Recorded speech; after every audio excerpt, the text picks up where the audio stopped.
ketika Mbak ini ya, Mbak Manda ya, luar biasa feminis Pancasila ya bagus. Saya punya Bu Eva Sundari, salam buat ya. Ini ada Mbak Nana, nanti bisa bicara.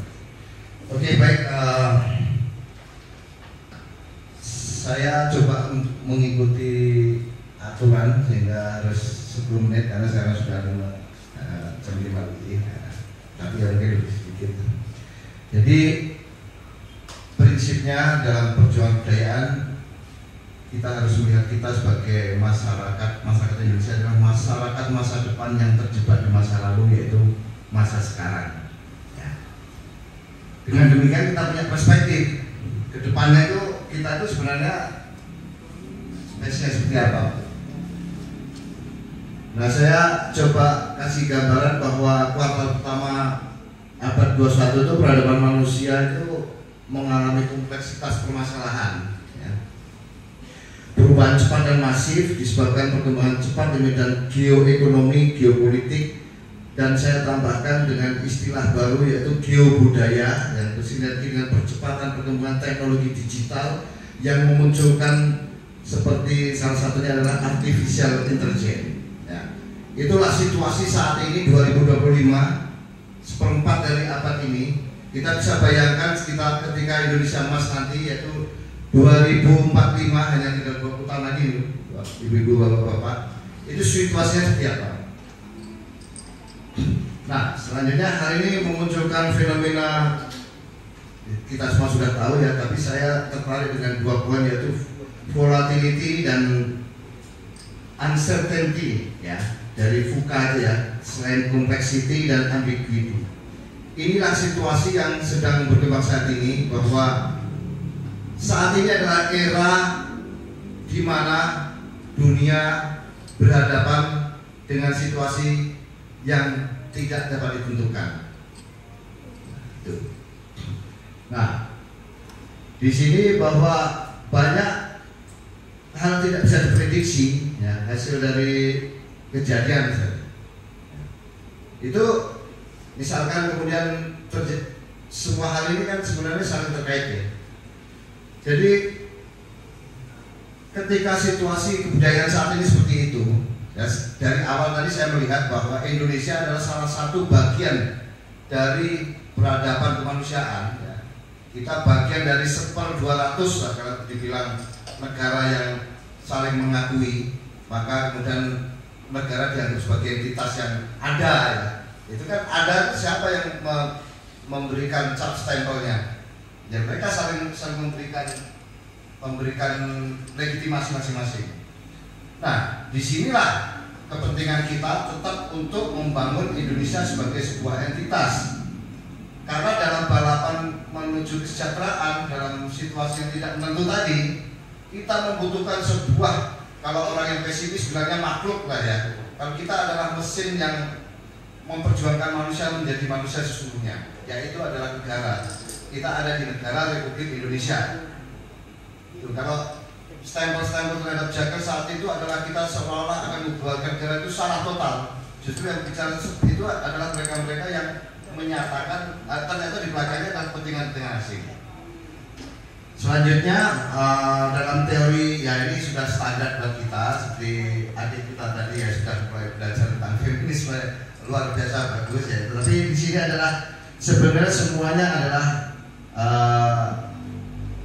ekonomi sebagai fondasi ya. Ini saya cuma ulang-ulang aja, nanti saya dikira masih tahu teman-teman yang lebih jago di sini. Ada banyak tuh kalau namanya Cemek, ada yang namanya Oci, ada siapa namanya Lisa Febriandri. Nah, ini orang lama ini, dasar kalau ngomong tentang perempuan juga. Itu adalah basicnya adalah ekonomi gitu ya. Kebudayaan ada di seluruh dunia ini, berkembang pesat di seluruh dunia selama 13.000 tahun kalau kita bilang ya, tahapan-tahapan mitis ya, terus kemudian ontologis, selanjutnya adalah fungsional gitu ya. Fungsional itu sebenarnya adalah dalam memenuhi kebutuhan ekonominya, kebutuhan dasarnya. Kemudian terbentuklah penindasan-penindasan perempuan, penindasan film dan segala macam. Nah, tetapi sekarang permasalahannya adalah di atasnya, ya. Kalau kita lihat bangunan itu kan, pertama pondasinya kita lihat. Kalau biasanya Mojopahit itu tidak seperti di Jawa Tengahan ya, yang bentuknya adalah pakai batu-batu andesit dan usun. Tetapi kita hanya dapat menangkap pondasi-pondasinya. Salah satu contohnya dari batu bata gitu ya.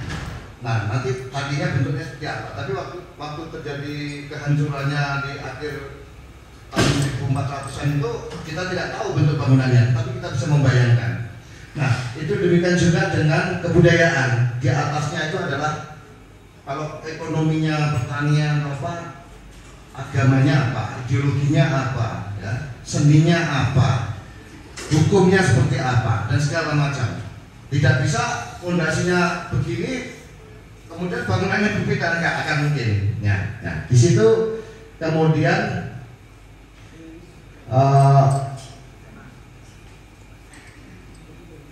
sekarang saat ini adalah pada situasi bahwa sistem kapitalisme sudah sampai tahap akhir segala macam itu ya. Dan kalau teman-teman nanti bisa mengelaborasi. Dan kemudian situasi yang di atas tadi muncul ketika ketika terjadi krisis ini kan, sistem ini kan meniti dari satu krisis ke krisis yang selanjutnya, terutama negara-negara kuat dan maju. Makanya kenapa ada perang tarif misalkan, karena sudah goyang itu Amerika misalkan. Kenapa ada perang di Rusia? Nah, karena memang mereka akan mencoba untuk menguasai tengah, yaitu Ukraina, kemudian akan menguasai Asia ya, segala macam itu, dan lain sebagainya dan sebagainya. Nah, di sini berarti yang saya coba sampaikan adalah bahwa bentuk-bentuk seperti itu, negara-negara yang kuat itu mempengaruhi ekonomi dan budaya. Nah, nanti kita bicara budaya setelah kita yakin bahwa sistem ekonominya memang membuat bentuk budayanya jadi melemah. Nah, misalkan terutama yang dipetakan ketika kawan-kawan Institute for Global Justice membuat peta, yaitu satu, wilayahnya itu Afrika Tengah dan Selatan. Yang utara karena dekat-dekat dengan Eropa ya dirangkul.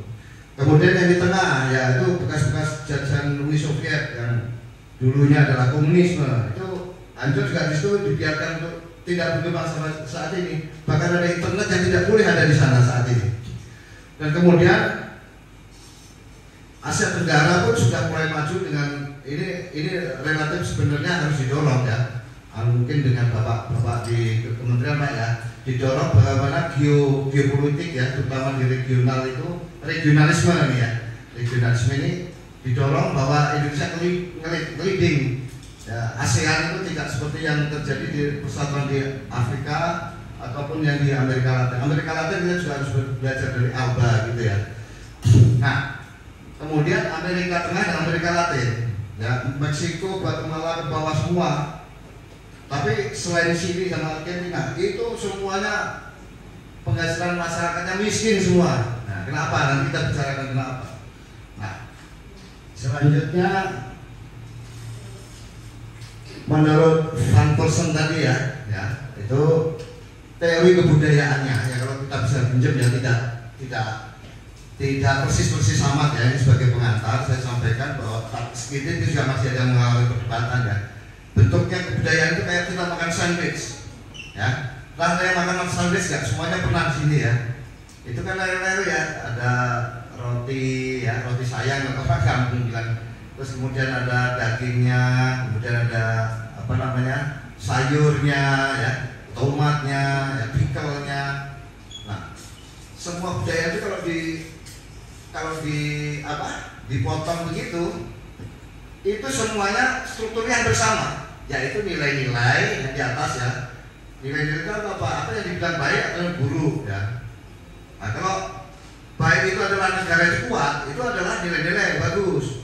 Kalau negaranya lemah atau pemerintahnya tidak baik, ya itu berarti buruk, tidak mengikuti nilai-nilai itu. Tapi saya lihat itu Pak Prabowo Gibran itu memang yang saat ini yang terbaik ya untuk menyelesaikan masalah yang sekarang ini. Masalahnya harus ketegasan itu ya. Jadi kita menguatkan situ secara budaya itu harus satu suara. Kalau tidak nanti negara yang kita pinjam, jangan sewu, kalau orang budaya melihat negara itu adalah kendaraan yang kita pakai, bukan tujuan. Ya. Jadi kendaraan itu ya kita baik-baikin lah supaya jalannya bagus menuju tujuan, yaitu Indonesia yang sejahtera, maju dan bermartabat. Nah, kemudian yang kedua adalah ritual-ritualnya, ya, kegiatan aktivitasnya. Nah, dan gitu. Soalnya orang jual beli ya, perdagangan segala macam itu juga wilayah budayaan. Budayaan itu juga cuma tari menari, berbeda gender, berbeda kelak. Justru kegiatan-kegiatan itulah. Ya. Nah, bagaimana produksi, ya, hilirisasi, ya, segala macam ya. Kemudian sebenarnya istilah hilirisasi ya saya pribadi kurang tepat sebenarnya, tapi kita ikutin sebenarnya industrialisasi nasional kan? Karena sebenarnya tidak hanya di hilirnya, tidak hanya di pasarnya, tetapi justru di produksinya kan ini dikasih nilai lebih kan sebenarnya. Sama aja, cuma istilah aja nggak apa-apa. Oke, selanjutnya kemudian nah ini kalau kebudayaan itu dianggap seperti itu, maka kemudian yang terjadi adalah kita juga harus belajar di negara-negara yang sudah menggunakan budaya sebagai alat pertahanan, yaitu seperti Jepang ya, misalkan ya, dengan konsepnya yang sebenarnya Korea itu ketinggalan Jepang ya. Sebenarnya Jepang lebih sebenarnya Korea itu sejak tahun 70-an. Di situ adanya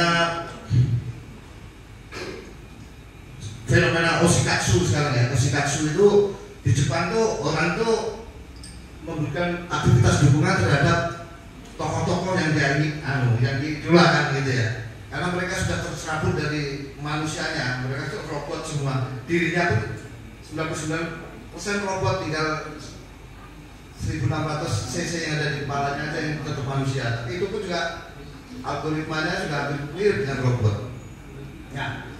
Oshikatsu ini kemudian bisa mengembangkan kebudayaan Jepang tetap hidup ya. Kayak film-film itu apa namanya, Titan ya, Clash of Titan juga, itu Attack of Titan ya, ya anime sampai dari manga dari anime menjadi film fiksi ya. Itu sebuah industri yang luar biasa. Tidak hanya penjualan hak siar, tetapi bagaimana produk-produk yang dinikmati anak-anak kita ini, cucu-cucu kita ini, itu menggunakan karakter-karakter itu. Termasuk kalau di sini JKT46 gitu ya. Itu kan kita nggak kenal satu-satu, tapi anak saya itu dari 10 tahun kenal satu-satu tuh, namanya siapa, dia sampai kirim untuk bayar uang untuk saya kasih, saya juga nggak punya uang, coba beli macam-macam untuk, dan dia mengumpulkan uang untuk nonton gitu. Nah, ini dunia yang jangan dilawan. Kalau orang tua belum tentu benar, jangan kita menggunakan kebudayaan lama, yaitu orang tua itu nggak pernah salah. Nah itu salah juga. Nah, tetapi kemudian kita harus melihat kebenaran. Kalau enggak ya kita cuma dihormati, tapi ketika sudah mati ya dikubur selesai, nggak ada legacy yang didapat. Ya kan nggak ada sesuatu yang didapat lagi ya, kira-kira gitu.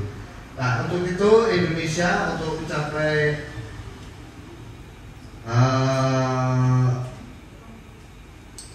untuk melewati saat-saat yang genting ini, dan selalu genting, jadi kita aja yang kaget loh, ternyata ada artificial intelligence segala macam, itu sudah kita prediksi. Di Alvin Toffler sudah memprediksi itu tahun 70-an tuh, para futurolog itu sudah bicara, dan saya waktu itu masih TK SD, saya baca, tahu tuh akan terjadi. Nah sekarang tiba-tiba kaget. Sebenarnya orang-orang kita ya kaget, itulah bagusnya salah satu poin orang Jawa misalnya, kalau ini tengah ada lokal, ojo kagetan, ojo gumunan. Yang artinya apa? Kalau ada sesuatu yang baru ya nggak kaget, dipelajari. Ya. Nek seneng ojo lunjak-lunjak, nek apa jenenge, nek sedih ya ojo jeru-jeru, ngono kan ya. Mikul gendul mundur kayak gitu lagi. Nah itu ya. Jadi itu sebenarnya itu beberapa kearifan lokal yang sebenarnya saya coba untuk menyelipkan. Nah sekarang poinnya ya, poin dari pengantar saya adalah untuk itu Indonesia harus menguatkan fondasi ekonominya dulu. Ekonominya kuat, kamu baru bicara tentang budayaan. tetapi dalam gerakan menguatkan ekonomi sendiri itu adalah gerakan budayaan.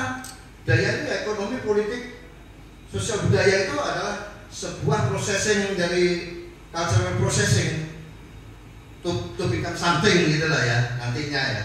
Nah somethingnya itu apa ya? Masyarakat yang adil, sejahtera dan bermartabat. Itu dengan cara setelah kuat kemudian adalah membangun konsep strategi budayaan. Nah di sini kita harus belajar dengan maju. Tadi saya bilang sedikit tentang Jepang seperti itu, Cina juga. Tadi Pak Bena sudah bilang tentang Korean Wave ya. Lebih jauh lagi dulu ada British Council ya, di mana matahari tidak pernah tenggelam di seluruh bumi. Semua ada jajahan Inggris dan itu merupakan sesuatu kebanggaan. Karena aneh kan, jajah tapi aneh. Di mana di seluruh dunia itu matahari mau tenggelam tuh setiap jam itu berarti 350 derajat itu ada semua yang dijajah dia. Nah itu, terus kemudian ada Goethe Institute ya, dengan sastra, dengan seni. Jerman memunculkan strategi bahwa sosdem adalah cara yang terbaik untuk ideologi yang terbaik untuk membangun sebuah negara. Dia menggunakan kebudayaan, ya seni. Ada Bertolt Brecht, ada macam-macam lah orang-orang yang filsuf-filsuf termasuk Karl Marx sendiri di dan segala macam ya. Nah itu ternyata memang sudah dilakukan oleh negara maju dan mereka cukup berhasil. Amerika dengan Voice of America ya, bahkan kawan Budiman pun suka ngoceh di situ walaupun nggak nyambung itu gerakannya apa tapi dia ini. Nah dan yang lain-lainnya. Yang terakhir yang paling kuat sekarang adalah gerakan dari Cina itu. Apa itu namanya? Confucian Center. Ada 500 lebih Confucian Center mengelilingi bumi ini. Ya. Dan untuk nanti apa?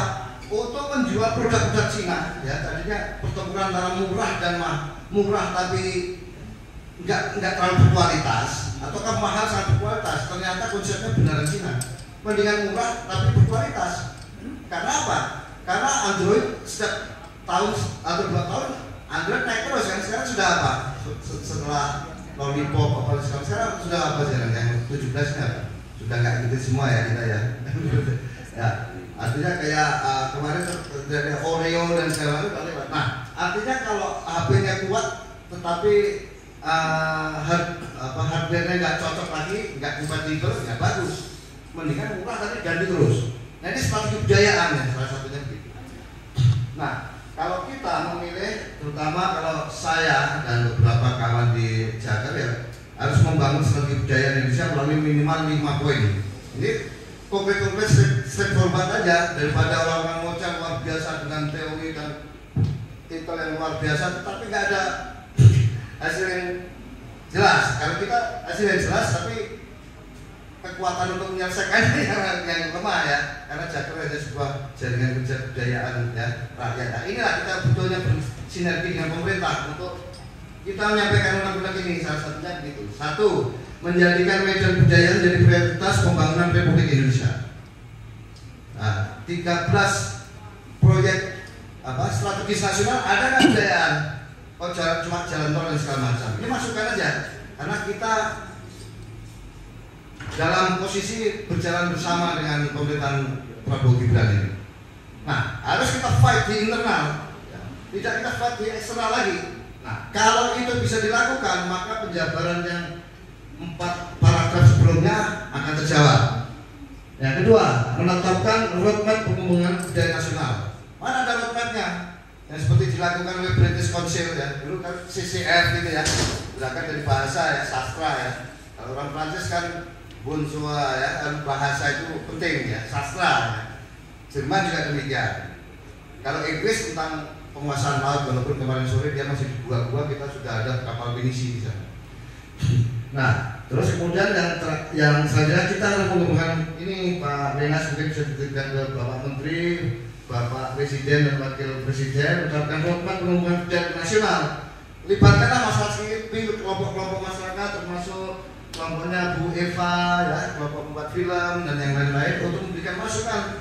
Tidak hanya untuk lip service, tapi benar-benar program yang membuat perubahan 5 tahun lagi tinggal 15 tahun menuju Indonesia Emas, benar-benar terjadi perubahan yang bagus. Yaitu kemudian masukan Presiden itu kalau sudah jadi roadmap kan sudah kelihatan nih tahapannya, entah itu jangka menengah, kemudian jangka panjang. Jangka menengahnya mungkin 5 tahunan, jangka panjang mungkin 50 tahunan. Bahkan kalau Jepang katanya sudah sampai 50 tahun sudah ada tuh roadmapnya 150 tahun. Nanti mau jadi apa? Sudah budaya. Nah, kemudian yang ketiga adalah pengumpulan data dan riset hasil-hasil kebudayaan lokal, baik yang bersifat tinggi estetik maupun yang bersifat biasa saja keseharian. Itu jauh lebih dahsyat, kawan-kawan. Nah, pengumpulan data ini selama ini tidak terjadi. Yang dilakukan justru dari, misalkan dari Prancis itu ya, ada Prancis Ecoliat itu mengumpulkan data ya. Terus kemudian dari Amerika mengumpulkan DNA kita, sehingga mereka tahu peta genom kita siapa yang kuat terhadap malaria, seperti saudara-saudara kita yang nias ya, ribuan tahun sudah biasa digigit nyamuk malaria, dia membangun imun tubuhnya sendiri. Nah sekarang semua itu ada di Australia juga melakukan. Nanti mereka bisa menciptakan manusia-manusia Superman di depan, ya, tidak sampai 20 tahun lagi, yaitu manusia yang tidak bisa kena malaria misalnya. Kalau yang tidak kena TBC segala macam itu sudah umum ya. Nah, tapi ini banyak lagi yang bisa menyelam dalam di suku-suku baju tuh, ternyata tuh latihan, bukan nature, nurture ya, tetapi mempengaruhi juga secara fisik, secara fisiologis mempengaruhi gerakan paru-parunya, kapan dia menutup, kapan dia membuka. Nah, hal-hal seperti itu luar biasa ini. Nggak usah ngomong tentang masa lalu yang nggak jelas itu. Karena yang penting kita sudah menjadi sebuah organisasi yang bersama, yaitu Indonesia. Masalah dulu sejarahnya itu apakah ini dari peta atau dari kenil ya nggak masalah itu. Siapa aja yang kita ngumpul sekarang. Nggak usah apa glorifikasi, nggak penting-penting. Oh ini dulu karena saya hebat, saya dari keluarga hebat, maka negara ini hebat. Nggak gitu, semuanya hebat karena semua masyarakat itu memiliki andil gitu ya. Itu yang saya kritik dengan orang-orang tua yang tetap masih menggunakan itu ya, glorifikasi masa lalu segala macam. Nah selanjutnya yang terbiasa, bagaimana kita memakan makanan kita apa? Beras. Beras hasilnya di mana? Ada yang klaim, nah ini klaim budaya nih, makanya klaim budaya penting. Beras dia klaim bahwa kita dari Benggala, dari Goa, diajarkan untuk ditanam di Jawa. Padahal di Jawa istilah-istilah Jawa, Dwipa itu jauh lebih lama dari mereka. Bahkan Sanskerta pun kemungkinan besar itu adalah bahasa lokal di sini, karena sampai saat ini kosakata yang digunakan lebih dari 390 kosakata yang ada di Bali itu sama dengan Sanskerta.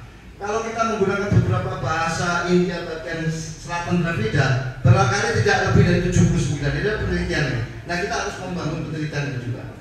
Nah inilah riset harus dibutuhkan. Jadi kita klaim bahwa Indonesia adalah pusat budaya dunia. Dan kita juga mulai mengkritisi bahwa konsep out of Africa itu harus dipertanyakan ulang, ya kan? Apa out of Africa itu? Semuanya sudah tahu bahwa masyarakat, ya Bu? Iya, bahwa semua orang datang dari Afrika, naik ke utara ke Eropa, terus menyeberangi Asia dan kemudian turun ke Indonesia melalui Mainland Mekong dan kemudian lewat salah satu Filipina dan masuk ke Kalimantan dan menyebar. Kenyataannya apa? Banyak tulang berulang yang menyatakan bahwa Du Bois dan ahli-ahli arkeologi menunjukkan bahwa tulang-tulang itu jauh lebih tua dari mereka, itu sekitar 80.000 tahun yang lalu. Kalau Pithecanthropus erectus itu kira-kira walaupun masih pro kontra 1.400.000 tahun yang lalu sudah ada di Indonesia. Sangiran ya, Homo sorensis, Macakensis, terus Flores, banyak sekali. Nah, ini nggak ada yang berjuangan. Karena apa? Ketika saya tanya sama Pak Hilman Farid saat itu beliau kawan kita kawan-kawan ini juga. Itu kan Dirjen Kebudayaan. Gimana kita mau meneliti Bung? Budget kita cuma 3 triliun setahun. Nah, 3.000 triliun itu cuma seberapa? Kecil banget. 0,1% dari APBN. Sementara di Jepang itu penelitian lebih dari 22% dari belanjanya mereka setahun. Nah, kayak gitu. Dan kemudian ada dana bagi Bung 5 triliun. tetapi diambil bunganya aja masukin bank itu maksudnya Bu. Sebenarnya diambil itu paling 200 miliar ngidupin apa namanya 16 titik-titik itu kayak galeri nasional, terus apa namanya museum nasional, nggak cukup deh 200 miliar itu. Hitung aja berapa itu. Nah itu makanya nggak maju-maju, tapi justru jangan saat inilah kesempatan ini ada angin bagus bahwa Pak Prabowo ini jauh lebih perhatikan, kita titipkan ke beliau. Ya. Terus kemudian yang keseharian, ketika cuma makan papeda, ya, tadi beras ya.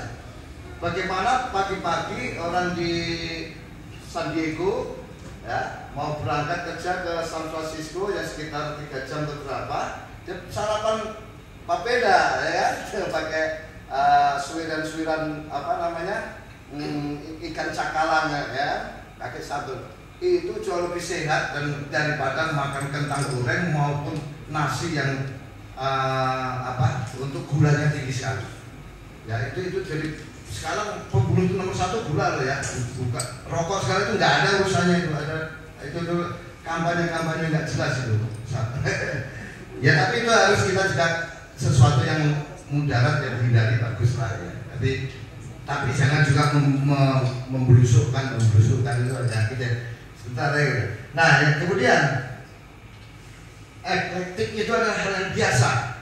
Itu justru jauh lebih luar biasa daripada tarian adiluhung apa itu bedoyo ketawang ya kayak gitu ya. Tentang keseimbangan perempuan 8 yang katanya yang ke-9 adalah Nyi Roro Kidul akan hadir di situ kan. Dongkling. Itu juga bagus, tetapi itu adalah perlombaan yang biasa. Ya. Kalau di Keraton Solo atau Jogja itu biasanya adalah untuk memperingati atau memunculkan roh-roh masa lalu untuk mensakralkan lah keluarga Mangkunegaran apa Kanoman atau Kasuan gitu aja. Tujuannya ya untuk keluarga kecil itu, sebenarnya itu juga mereka ternyata juga meninggikan kualitas budaya Jawa. Nah, yang biasa-biasa itu tadi cara makan, ya kuliner, bagaimana andaliman kemudian digunakan untuk membuat makanan ya, tidak hanya dengan babi, tapi dengan sapi ya, dengan apalagi kalian tahu itu ikan ya, segala macam itu. Kalau makanan di Toba di situ luar biasa, saya baru di sana. Dan ini dikembangkan di Cina sekarang, mereka membuka ribuan hektar untuk menanam andaliman yang bahan bakunya aslinya dari Sumatera Utara. Coba sebentar lagi kita diklaim lagi. Nah, di salah satu kalau mau pertempuran budaya ya kalian harus klaim itu. Kita semua harus klaim. Nah, kemudian makanan termasuk juga minyak kayu putih. Pak, bahasa Cinanya minyak kayu putih apa tuh? Bapak. Kajuput mana ada Pak istilah arti lain selain kayu putih? Kosakata patahan-patahan setiap konsonan dan itu tidak ada artinya di sana kecuali ya kayu putih. Nah ini harus diklaim ulang juga misalnya begitu. Kalau mau melakukan itu, ya ada banyak PR kita nih. Nah, tidak hanya proses tentang masa lalu, tapi masa depan ini mau kita rebut bagaimana caranya. Nah kemudian yang keempat, menggunakan teknologi digital mengembangkan kearifan lokal maupun nasional yang dimiliki. Itu tadi kalau kita bicara dengan masyarakat umum, kita dianggap bahwa kita menggunakan artificial intelligence itu adalah sebuah bid'ah ya kalau mau mengembangkan daya nasional. Tidak bisa kalau orang berpikir begitu, orang itu sudah mati, tidak bisa berkembang lagi. Masalah artificial intelligence, kecerdasan buatan segala macam itu sebuah keniscayaan yang tidak bisa kalian tolak. Algoritma membuat kopi yang paling enak itu adalah 97 derajat Celcius dengan ramuan sekitar berapa puluh miligram kopi Arabica dan gula siap, itu bisa dilakukan oleh robot. Nah, bagaimana kita harus menyiasatinya? Nah, disinilah fungsi manusia akan tetap berguna. Saya pikir salah satunya adalah kita mengembangkan algoritma sendiri yang diatur oleh manusia. Tapi saya khawatir juga sekali waktu nanti seluruh dunia itu dikuasai oleh artificial intelligence. Bahkan itu pun terjadi ya, kita sudah bisa menerima karena itu juga hasil karya manusia. Ketika kemudian kehidupan bahkan barang organik di atas bumi ini sudah hancur lebur pun, nah itu akan berjalan dengan intelijen yang dibuat itu ya, itu keniscayaan. Tapi sebelum itu semua terjadi, sebaiknya kita mengatur ya, bagaimana Al-Quran digunakan dan kemudian bagaimana kita meramu dan kemudian mengumpulkan hasil-hasil budaya yang ini, itu bagus-bagus saja. Sekarang kalian nyanyi, kalian nulis saja ya, nulis puisi ya, 2 paragraf, jadikan lagu rock, jadi klip paling gak nyampe semenit ya. Nah gitu ya. Nah sekarang bahannya itu yang harus kita perjuangkan. Bagaimana bahannya yang kemudian kita bikin lagu rock yang menggunakan gentakan kaki masyarakat dari suku Kaharingan misalnya. Itu jutaannya beda. Nah, berarti kan kita harus cari data-data positif. Bahkan ada kawan yang bilang bahwa sekarang ini banyak peneliti asing sedang mengumpulkan kosakata masyarakat lokal. Kenapa? Ternyata untuk konsumsi bisnis mereka dan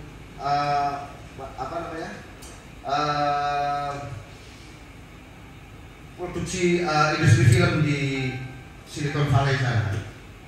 Kalau cerita tentang Romeo dan Juliet semua udah bosan ya. Kemudian jadikan Pocahontas. Ya, Pocahontas udah bosan lagi. Cari cerita cinta yang lain. Dan banyak sekali cerita-cerita cinta yang di Indonesia yang kemudian kalau difilmkan itu mendapatkan profit yang besar. Untuk Suropati, bagaimana seorang budak kemudian menjadi raja itu kan, budak umur 12 tahun diambil oleh VOC, dipelihara, ternyata anaknya si VOC jatuh cinta, hamil, dia ketawa, dibuang ke Pulau Orpus. Di sana kemudian belajar untuk membangun pemberontakan. Dia mengajak pemberontak masyarakat Bali yang ada di situ termasuk dia. Dan selama perjalanan dari Banten, Jawa Barat, Jawa Tengah, Jawa Timur itu ledakan-ledakan api pembebasan punya. Kita juga belum menghargai itu. Hingga sampai Pasuruan kemudian dibikin kerajaan sendiri dan kemudian dia ketangkap juga karena kelelahan di sana. Dan perutnya diperiam dalam jarak tidak lebih dari 5 meter itu karena kesalahan itu. Dan kemudian tapi kepalanya diawetkan dibawa ke Semarang karena dulu yang mau dikuasai ke Semarang oleh VOC, Kapten Tak mati oleh dia itu, maka VOC kemudian harus melaporkan ini kepalanya yang kayak gitu. Banyak hal di kebudayaan itu sangat kaya ya, kaya dengan area-area seperti itu. Nah kemudian itu difilmkan secara digital ya, di AI, nggak masalah menurut saya ya. Bagaimana gambaran tahun segitu itu laut itu seperti apa, tinggi orang pakai 160 kurang, emas itu enggak seperti gambaran kita bahwa masa lalu seperti itu. Nah, yang terakhir membangun sistem promosi dan perlindungan budaya nasional. Nah di sini sistem promosi ini sangat lemah. Kalau dibilang tidak ada, mungkin Mas Hirmal Farid waktu itu udah mencoba bikin rumah Indonesia yang di mana? Di Rotterdam ya. Di Rotterdam atau di Amsterdam itu sudah terjadi di 4 lantai dan segala macam. Nah itu bisa kita teruskan. Ya. Tetapi masalah politis mungkin beliau sudah tidak ada lagi di pemerintahan yang baru. Tetapi juga yang lain, nanti pengembangan bagaimana tahun 91 dulu ada namanya Kias ya, atau pameran keliling dunia kesenian-kesenian kita, dan kita jual beli hak cipta dari yang kita punya. Itu masih jauh lagi, tapi ini bukan saatnya untuk bicara tentang Silk Road, bagaimana kita memiliki Spice Road ya. Spice Road itu adalah rute rempah ya, itu jauh lebih tua, lebih dahsyat dan mempengaruhi peradaban dunia dibandingkan oleh jalur sutra yang dimiliki oleh kekaisaran apa itu? Sang itu ya. Nah itu, jadi membangun sistem promosi dan perlindungan budaya nasional. Oke, terima kasih.